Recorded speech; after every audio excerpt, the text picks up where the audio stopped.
yang sangat kami cintai, kami muliakan, para perindu ridha Allah.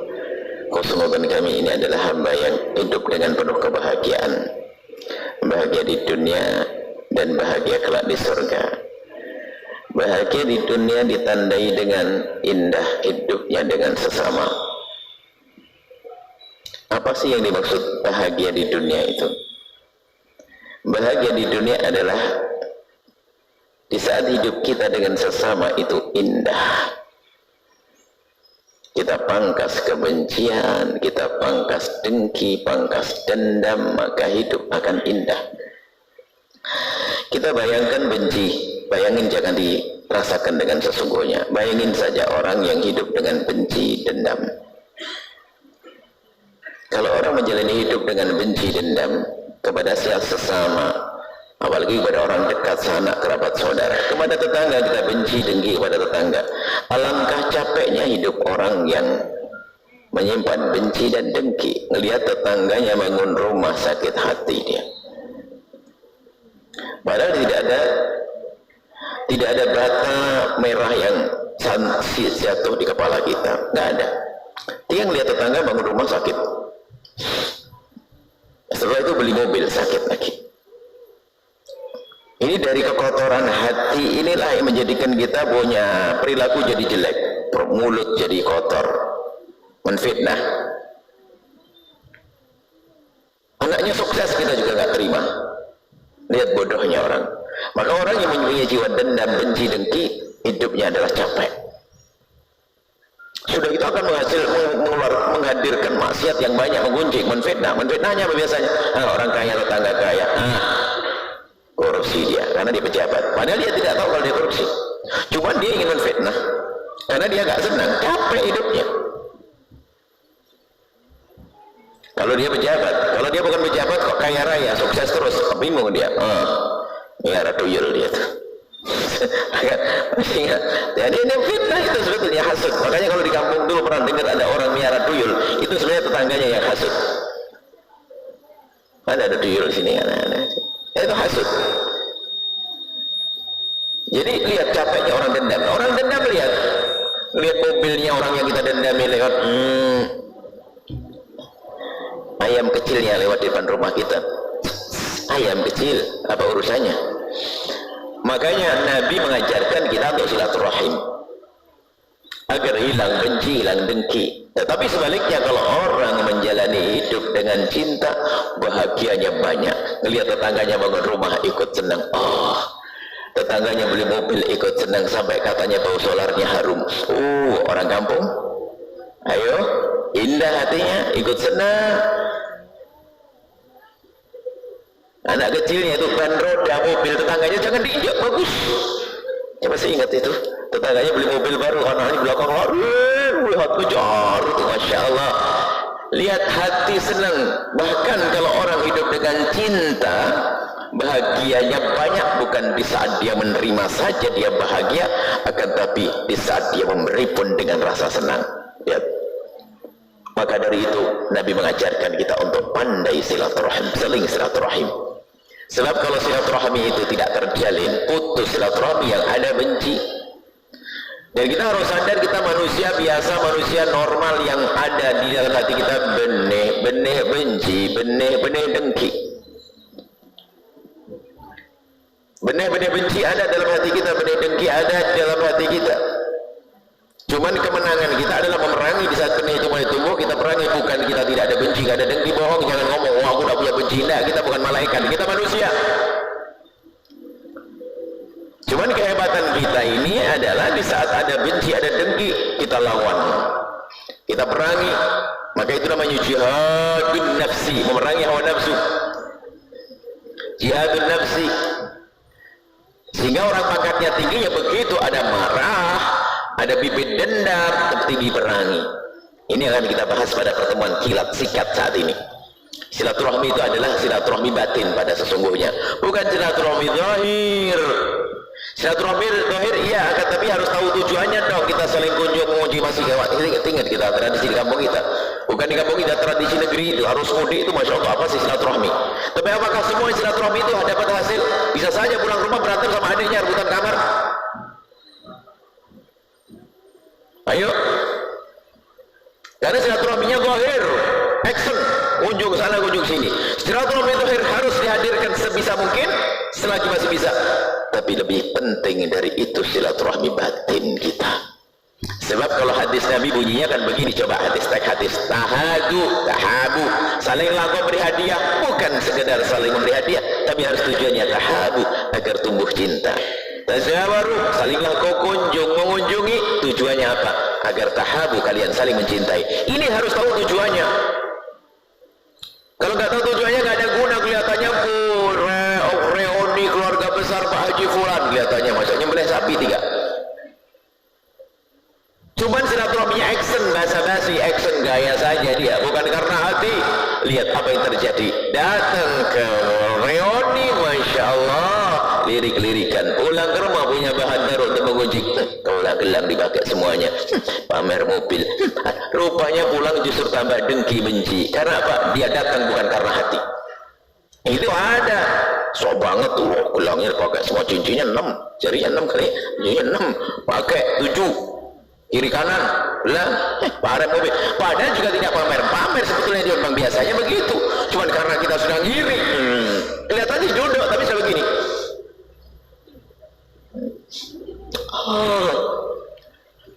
Karena silaturahmi zahir, kita perlu silaturahmi batin yang diajarkan baginda Nabi. Ada sebab-sebab orang tidak akur, tidak damai, congkak karena harta, congkak karena tahta, congkak karena beragama. Ada loh ya, merasa dia lebih hebat, merendahkan orang lain, kecongkaan, sehingga gampang merendahkan orang. Tidak sadar yang ketiga Allah, padahal dia cuma ahli ibadah biasanya, ahli sujud, ahli sholat, tahajud, ahli puasa. Ya Allah bu, sudah umur begitu jarang sholat, nyekit, mau mati loh ya, kecongkaan beragama. Cobalah, jadi mulutnya celekat-celekit, sukanya kita orang lain. Mari kita saat ini belajar dalam waktu singkat bagaimana kita menata hati kita, membersihkan hati kita. Orang ada 3 model yang disebutkan oleh Nabi.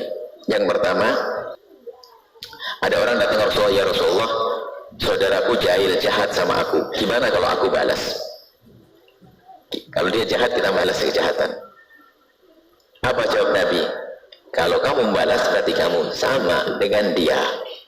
Kan begitu, kamu sama dengan dia. Kelompok yang kedua, ada orang berbuat baik kepadaku lalu aku balas dengan kebaikan, gimana? Oh itu mah biasa. Mana kelebihanmu? Oh dia berbuat baik, kamu balas dengan kebaikan, biasa. Sampai Nabi mengatakan bukan itu silaturahim, laisal wasilu bil mukafi. Penyambung silaturahmi itu bukan orang yang membalas kebaikan orang lain. Bukan itu. Kalau balas kebaikan mah sebuah keharusan yang babnya beda, itu bukan silaturahmi. Walakinnal wasil, akan tapi penyambung silaturahmi adalah man idza quti'at rahimuhu wa salaha. Tapi penyambung silaturahmi yang sesungguhnya adalah orang yang diputus hubungannya dia memulai. Itu kelompok yang ketiga. Kelompok yang ketiga siapa? Kalau kelompok ketiga, orang dibaikin dia membalas kebaikan biasa. Kalau orang nggak tahu budi, wah jahat bener dia. Sudah dibaikin tetap jahat. Wah ini super jahat dia. Yang dibaikin saja balas kebaikan mah biasa. Tapi yang dahsyat adalah yang ketiga, hakikat silaturahmi. Dijahilin dia, jahatin dia, dia membalas dengan kebaikan, itulah ahli surga. Silaturahmi yang sesungguhnya.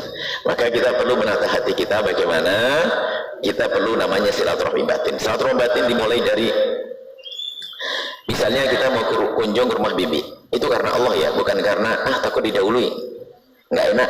Kan ada cara kita kan biasa nggak enak, ke rumah Pak D nggak enak, ini kita nggak enak, itu gimana sih? Aduh Pak D sudah kesini kita belum kesana, nggak enak. Lu mana karena Allahnya? Kita sering basa-basi, paling pinter basa-basi. Nggak enak. Kita silaturahmi ingin bangun hati. Makanya biasakan kita silaturahmi batin. Kalau batin mah gampang, tidak kenal jarak. Sehingga kalau kita ingin datang ke rumah saudara kita, tetangga kita, famili kita di malam hari sudah hadirkan dalam panjatan doa. Lakukan ini semuanya. Ini loh yang terpenting, yang sering dilupakan. Sebelum Anda datang ke rumahnya, Anda sudah memanjatkan doa di tengah malam. Apalagi kalau dia orang bermasalah dengan Anda. Karena Anda ingin silaturahmi. Anda doakan, ya Allah, esok hari aku akan pergi ke rumahnya dia, ya Allah, ke rumah bibiku, ya Allah, berikan kepada bibiku segala kebaikan. Rupanya hati sudah nyambung duluan. Ini keistimewaan. Maka jangan hanya silaturahmi zahir saja, tidak. Batin ini yang terpenting. Maka panjatkan doa, kirim dulu doa. Maksudnya, ya Allah, berikan pada bibiku segala kebaikan, pamanku segala kebaikan, sepupuku segala kebaikan, dalam panjatan doa. Bahkan sehingga di saat besok bertemu dengan mereka sudah dengan suasana hati yang nyaman. Nah, kalau begitu kita lanjutkan. Gimana kita menata hati kita, bersihkan hati kita. Kita pernah dengar cerita tentang waliullah. Anda pernah dengar waliullah? Aulia Allah yang dikatakan la khaufun alaihim wa lahum yahzanun. Kekasih Allah, waliullah. Waliullah itu gimana sih? Apa orang yang banyak sujud, banyak sholat, banyak ibadah? Bukan. Waliullah adalah orang yang punya qalbun salim, salamatus sudur. Orang yang biasa memerangi benci dan dengki di dalam hatinya. Biarpun tidak ada yang mencium tangannya, dia adalah kekasih Allah. Karena orang yang punya dasar hati semacam itu pasti baik dengan sesama manusia. Orang yang memangkas benci di hati, orang yang memangkas dengki di dalam hati, maka orang yang semacam inilah yang nanti di padang mahsyar akan diseru, dipanggil oleh Allah, innal mutahabbuna bi jalali, mana orang yang hidup di dunia dengan cinta karena aku. Jadi ini membangun cinta di dunia. Bagaimana membangun cinta agar hidup kita indah? Perangi benci dan dengki. Bibit benci ada di hati kita, bibit dendam ada di hati kita. Cuman ayo kita perangi kalau kita ingin berjaya, ingin menjadi orang mulia dan sampai menjadi biasa. Jadi kita enggak, kebencian akan tersingkirkan, benci dendam akan tersingkirkan, berubah jadi cinta. Kita mulai dari sabda Nabi tadi, kalau ingin nyambung silaturahmi adalah berbuat baik kepada orang yang jahat kepada kita. Jadi orang yang bermasalah dengan kita harus kita dahulukan dalam kebaikan. Kita mendoakan banyak biasanya anak-anak kita, entar dulu, anak kita doakan paling terakhir. Saya doakan itu orang tetanggaku yang pinjam duit tidak balik-balik, tetanggaku yang menfitnahku, tetanggaku yang menjadikan aku naik pangkat, tetanggaku yang dolim kepadaku.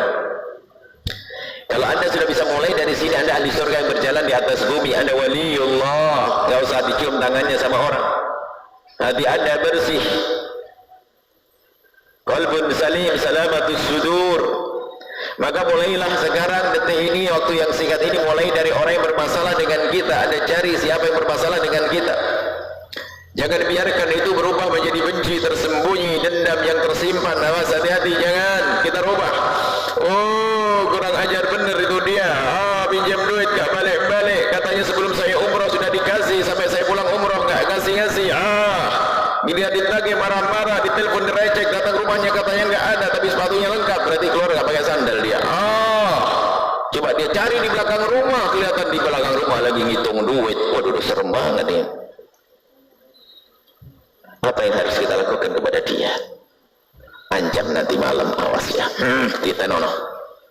Nanti malam hari Anda mengambil wudhu, sholat 2 rakaat hajat, lalu Anda menengadahkan tangan, ya Allah, tetanggaku yang kurang ajar kepadaku, lapangkan rizkinya, jadikan suaminya tambah cinta, berikan kebaikan kepada anak-anaknya. Anda perangi hati Anda yang akan menjadi dendam, menjadi benci dengan panjatan doa.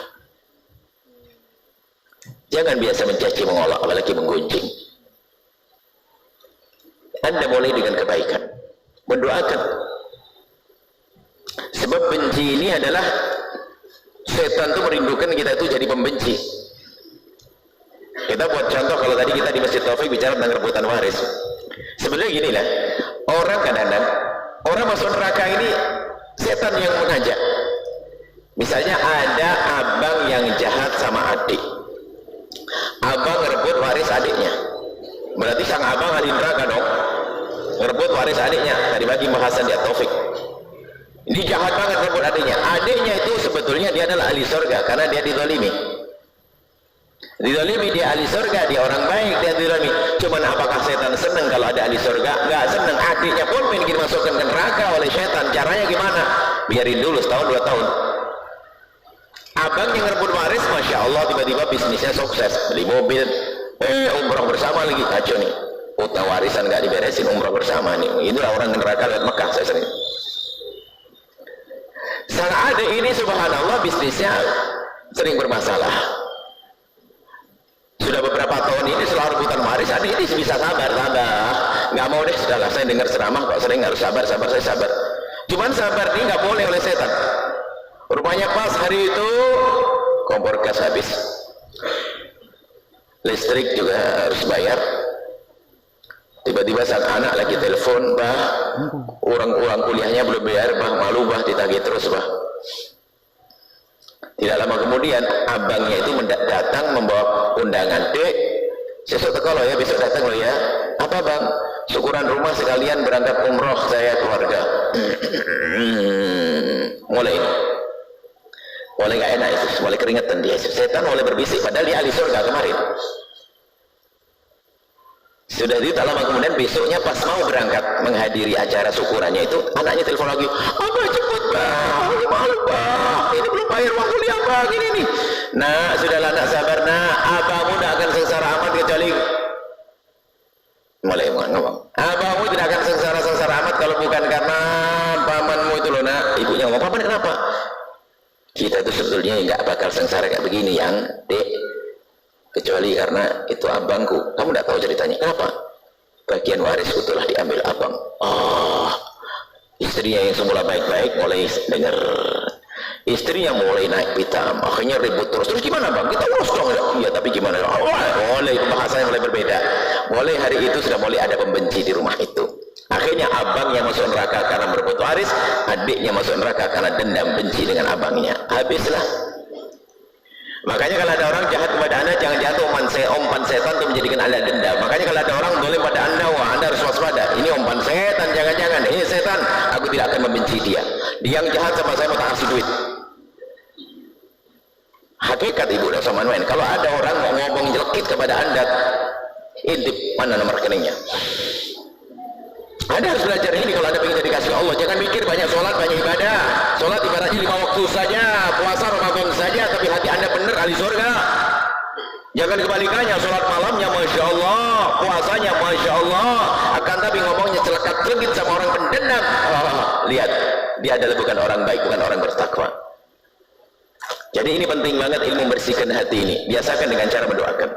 Doakan orang yang bermasalah. Kalau doakan orang biasa kan orang bermasalah yang bakal menjadikan anda bakal dendam, yang menjadikan anda bakal dengki. Anda punya toko kecil, tetangganya tokonya gede, ramai lagi. Akhirnya mobil pembelinya sering parkir di depan halaman rumah kita. Kadang juga ninggalin sampah. Antum malam hari ini bakal bisa menjadi bibit dengki di hati. Akhirnya malam harinya sama anak-anaknya dia kumpuli anak-anak, sayang yuk doa bersama sambil sedekah, semuanya nyumbang. Kita sedekahkan fakir miskin, ya Allah dengan sedekahku ini ya Allah kami mohon jadikan tetanggaku yang kaya itu semakin kaya ya Allah, semoga disediakan banyak. Anaknya mikir, bah kok gitu bah, sudahlah kita doakan orang lain supaya kita tidak jadi kotor hati. Saya doain terus, diajari anaknya. Anak ini ajarin doain kebaikan. Biarpun di hati kita masih berat, itu membersihkan hati. Kami sering menyebutkan ini namanya apa istilahnya operasi berat. Tidak semua orang bisa loh, jangan mengatakan oh gampang saya doain. Nggak bisa, itu nggak gampang. Kerjaannya para wali Allah. Anda bukan wali kok. Mau gampang, nggak bisa, jangan bohong. Bisa bu, bisa. Bohong. Giliran duitnya diambil sama orang. Tapi anda harus masuk wilayah ini. Anda harus menjadi wilayah mulia menjadi kekasih Allah.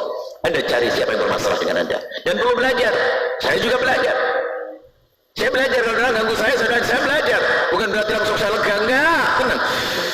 Kadang harus dihantam, bisa tidak lega, doain kok nggak bisa. Doain kok susah, kenapa? Wah tak kirim duit malah dia nanti. Perangi hawa nafsu itu jihadun nafsi, memerangi hawa nafsu. Jangan turuti ibu. Jangan lupa lagi marah kita, jangan turuti dendam kita, jangan turuti jadi gunjingan. Kita ngiri kepada tetangga, kita tempur dengan panjatan, ya Allah tetanggaku semoga rezekinya tambah lapang, ya Allah tambah lapang, ya Allah. Mulutnya sih gak enak doain, tapi kita harus. Maka malam pagi ini silaturahmi kita, silaturahmi batin. Siapa yang bermasalah dengan kita doakan dengan doa kebaikan, kita doakan dengan doa kemuliaan. Pastikan anda jangan doain jelek. Mendoakan jelek pada orang lain memperdalam kebencian. Coba pasti kurang ajar, nyungsep masuk neraka, biarpun dia boleh didoain, tambah nancep kebencian di hati. Cuman ini namanya operasi berat, tidak gampang, tidak semua orang bisa, tapi Anda harus bisa. Maka dari itu, agar Anda bisa, namanya operasi berat, saya kasih obat bius. Kalau tidak pakai obat bius tidak bisa. Jangan ngomong, oh bisa lah bohong. Orang duitnya diambil, dia dicaci, difitnah kok gampang. Direbut warisnya sama saudaranya. Gimana bisa doain dengan doa baik? Nggak bisa, itu berat, kecuali para kekasih Allah. Dan Anda belum jadi kekasih Allah. Maka sekarang saya kasih obat biusnya. Anda telan obat bius, setelah itu Anda pulang, begitu mudah doain orang lain. Dan satu kunci mulut Anda, jangan ngomongin kejelekan orang. Pastikan, jangan ngomongin kejelekan orang, jangan ngomongin aibnya orang, jangan mencari-cari kekurangan orang. Tutup. Nah, obat biusnya adalah sabda Nabi SAW, min abdin muslimin yatuli akhil muslimi ala dhahril ghaibi ila wa qala al malaku walaka bimithlin. Tidak ada seseorang yang mendoakan orang lain, hadis sahih Imam Muslim meriwayatkan, tidak ada seseorang mendoakan orang lain yang orang itu tidak ada di hadapannya, di rumahnya, kecuali malaikat menjawab walaka bimithlin, kamu dapat duluan. Jadi mendoakan orang yang tidak di hadapan kita itu doa tulus.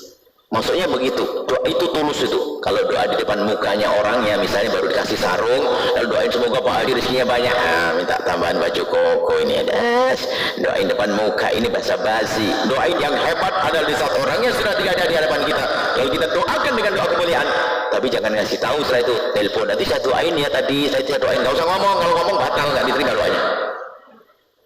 Jadi mendoakan orang yang di saat tidak ada di hadapan kita istimewa, karena tulus doanya.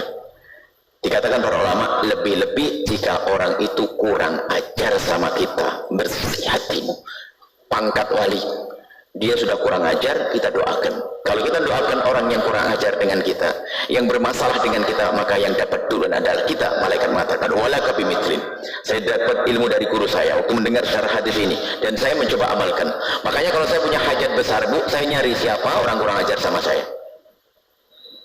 Kalau sudah ketemu, oh dia tuh kayak memfitnah saya itu. Ya Allah, oh saya doain dengan doa yang baik, ya Allah semoga rezekinya banyak. Berarti saya lagi nggak punya duit.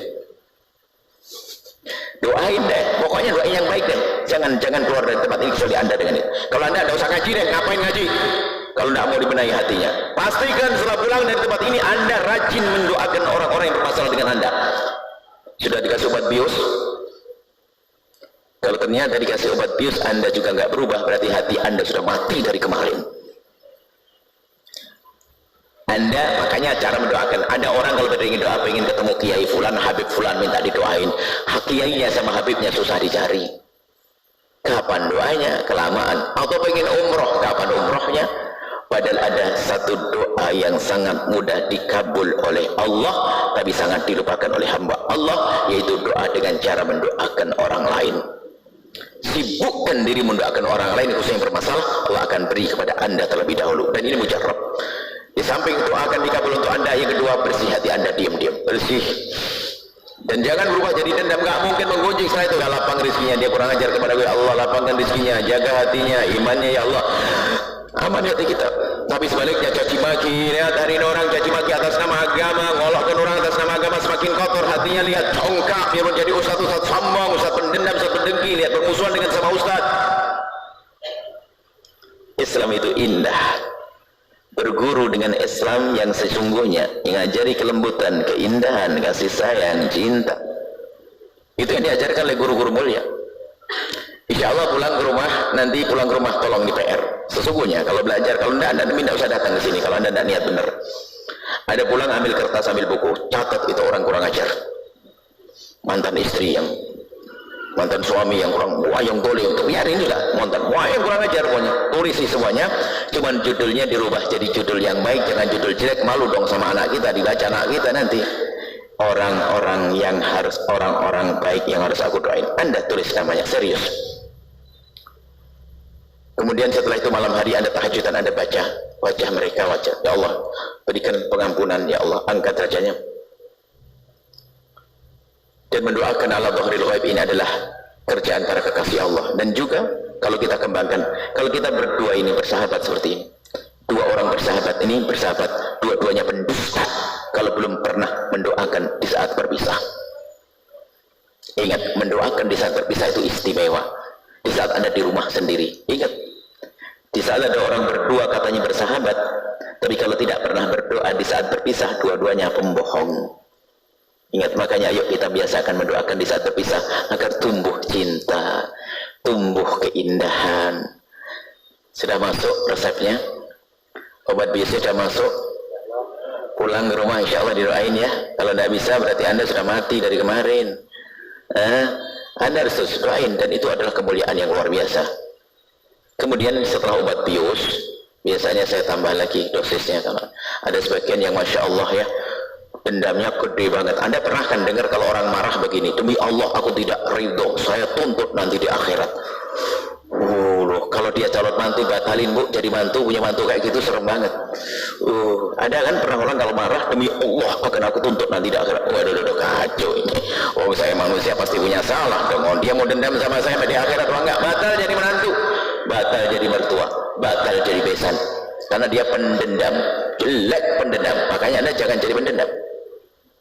Lapang hati memaafkan, Allah indah. Kemudian yang terakhir setelah ada obat bius, biasanya ada anti nyeri ya. Setelah bangun kadang masih ada sisa-sisanya, saya kasih obat anti nyeri. Kalau Allah berfirman dalam hadis qudsi, nanti dipanggil di akhirat, innal mutahabbuna bi jalali. Mana orang hidup di dunia dengan cinta karena aku, al yauma udillum yauma la dhilla illa dhilli. Sekarang akan aku beri perlindungan di padang mahsyar di saat tidak lagi perlindungan kecuali dariku. Padang mahsyar panas, padang mahsyar dahsyat mengerikan. Capek orang di padang mahsyar, tapi orang yang di dunia hidupnya dengan cinta tadi, memangkas dendam, dengki, ternyata di padang mahsyar diberi perlindungan oleh Allah dengan perlindungan khusus yang katanya panas, enggak lagi panas, enak. Tidak sampai di situ, ternyata setelah itu disuruh meluncur ke surga, sehingga padang mahsyar dikatakan 50.000 tahun lebih, 50.000 tahun lebih dikatakan. Ternyata bagi orang yang hidup dengan cinta tadi, wali-wali tadi, cinta hidup dengan cinta yang biasa memangkas dendam, ternyata padang mahsyar hanya dilewati ma bainadh dhuhri wal asri, antara waktu zuhur dengan asar, kilat, disuruh meluncur ke surga. Yang memaafkan kesalahan saudaranya suruh meluncur ke surga. Kemudian saya bayangin, di saat saya mendendam, diizinkan oleh Allah, ayam yang dolim pun diizinkan untuk dibangkitkan untuk menuntut. Kita pun kalau didalimi salah seorang di padang mahsyar diizinkan untuk menuntut. Akhirnya kita ngebayangin, Yahya tuntut orang kurang ajar padamu. Akhirnya saya sebut untuk kau dolim padaku, kau diizinkan, diselesaikan.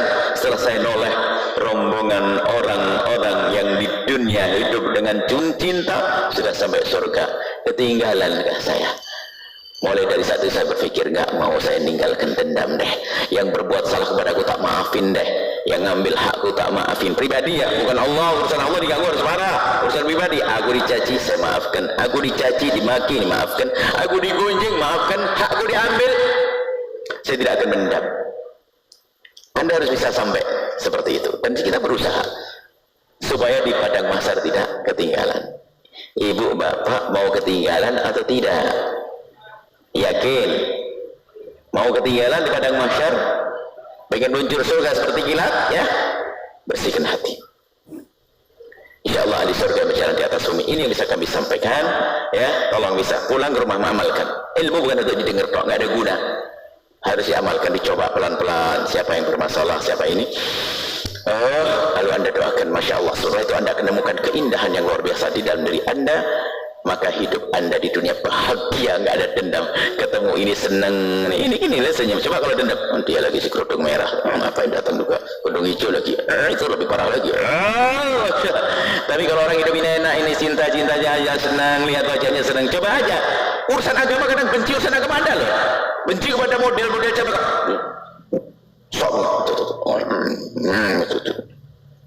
Beragama urusan agama loh, benci, gak enak loh, mukanya kusut kayak jin. Anak-anak indah. Islam itu muslim, orang muslim dengan muslim, bahkan tingkat tinggi. Kalau kita melihat orang bermaksiat, jangan buru-buru merendahkan dia, akan tapi tanyakan hatimu sedih, ngomongin menggunjing, akan akan tapi saat kita dengar berita tetangga zina, apakah anda bisa menitikkan air mata? Oh, itu saudaraku, itu tetanggaku, tingkat tinggi itu harus makomnya kita cari. Sebab kalau kita tidak ada berada di makom ini, pendendam, suka gunjing, menfitnah, habis gayanya ahli tahajud, modelnya ahli puasa, umroh keluarga, tapi gunjing nomor 1, dendamnya nggak habis-habis, mau kemana? Surga siapa yang dimasuki? Ini saja insyaallah kita tutup dengan doa. Pertanyaan satu deh, bil barokah. Satu bapak-bapak, satu ibu-ibu. Silakan, satu kami tutup.